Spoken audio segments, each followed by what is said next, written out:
All right, so today we're going to be talking about how Stain from My Hero Academia would view the One Punch Man world. Pretty intriguing question. And this video was made possible by my awesome patron, Mr. Awesome. Thank you so much for your support, my friend, and I hope this video is good enough for what you wanted.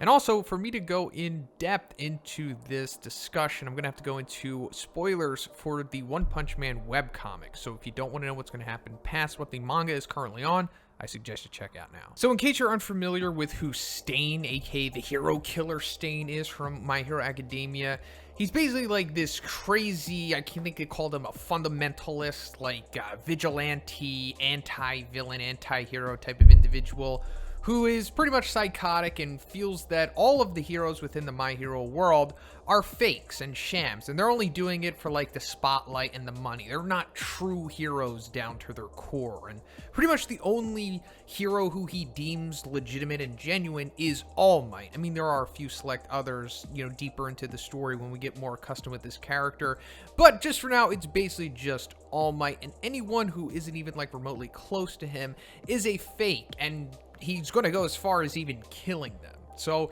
we're going to take a look at like how he would view the hero society of One Punch Man, because it's obviously very similar to the My Hero society, but it's a little less tamed and a little less structured and like a little more of like a Wild West vibe to it, because their world is obviously very different. We have the whole monster aspect, and the society is much more dystopian in a way if you're really comparing it to like the quirk society of My Hero. So just like in My Hero, the One Punch Man Hero Association establishes a system of pro heroes, and they're set through classes C through S, and they are paid accordingly to how effective or how popular and their achievements and whatnot.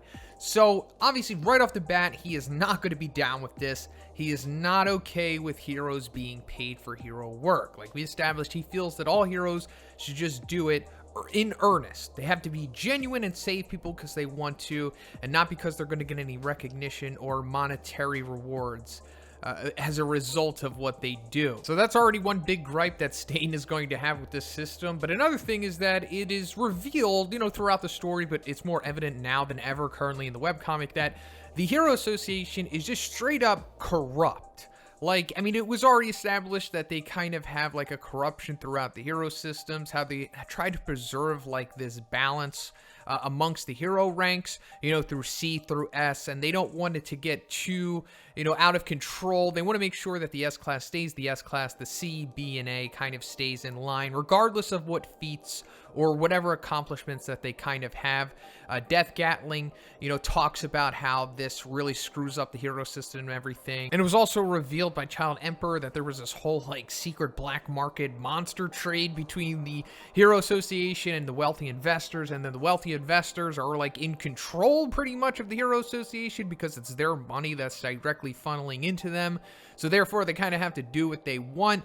That's why we get a lot of like suspect happenings within the Hero Association, such as with like the Waganma's father Narinki, and how that all went down. And then like I said later on with the monster trade stuff, and how that directly caused to like civilian casualties and stuff like that. And it was later covered up as to where they were like lying to the heroes, sending them on wild goose chases so that this never got out to the public.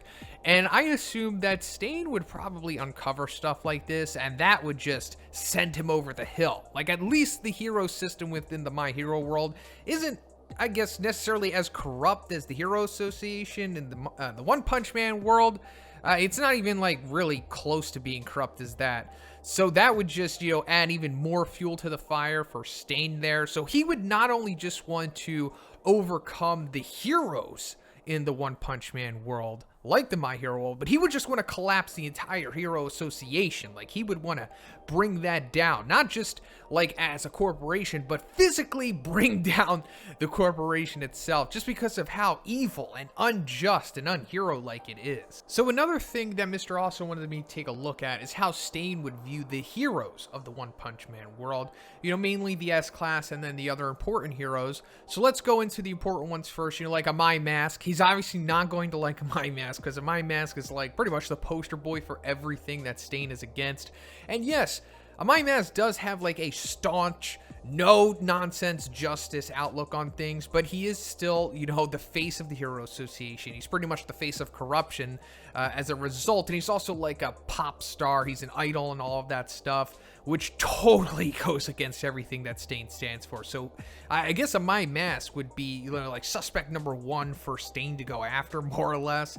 And then we've got Moomin Rider, who I guess Stain would be on board with. Moomin Rider obviously doesn't do it for the money. He purposely stays in C-Class. And he just genuinely likes helping people, like we established earlier, in earnest, which is what he's really looking at here. So he would be okay with Moomin Rider. He would actually probably go out of his way to save Moomin Rider from, you know, like a monster attack or something like that.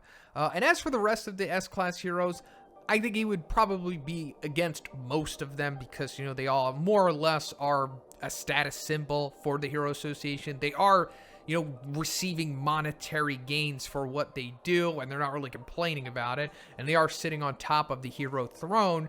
So, you know, rather than them legitimately doing it because they want to, you know, genuinely, I don't really think Stain would care or bring that into question. He would just be more so against the symbol that they represent, which, like I said, is everything that he's basically against. They're just like milder versions of a My Mask, I suppose.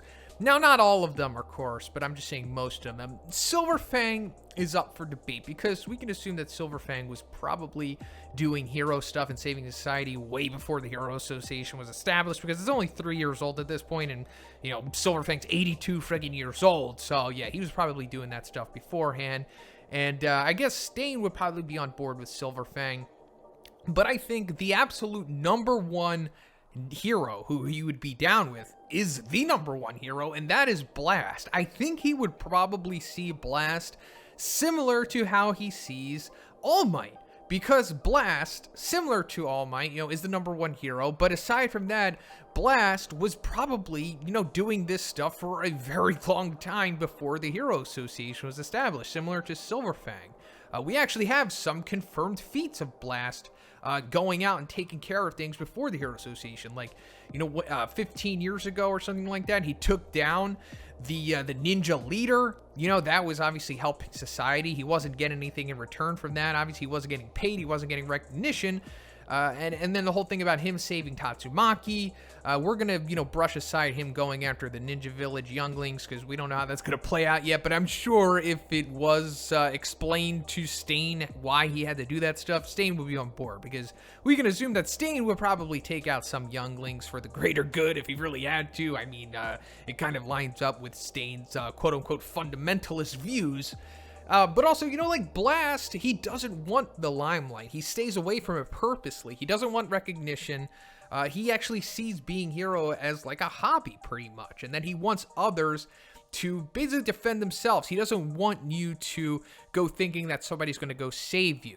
And that, I guess, kind of lining up with how Stain sees things, more or less. So I think Stain would definitely be on board with Blast. And then, like I said, Silver Fang, debatable if he would be on board with Metal Knight, because Metal Knight has really questionable morals. But in the end, he is trying to do what he feels is the right thing. What he feels in his own, you know, twisted way is justice. But I would say that Metal Knight is far from a villain. So I would say that it's kind of like mixed on how Stain would receive Metal Knight. But everyone else, I think he probably wouldn't be on board with what they're doing, simply because they're content with being S-Class heroes. But another thing that we have to take into consideration that really differs the One Punch Man world from the My Hero world is the existence of monsters. Like I was talking about at the beginning, the dystopian aspect of this world that doesn't really happen in the My Hero world. Now, yeah, we have the Quirk Society, and we have the heteromorphic type quirks, and the villains that come out of them kind of represent monsters in the world of My Hero, but they are still considered humans. As we're in the One Punch Man world, these monsters are not humans. They are just unredeemable monsters,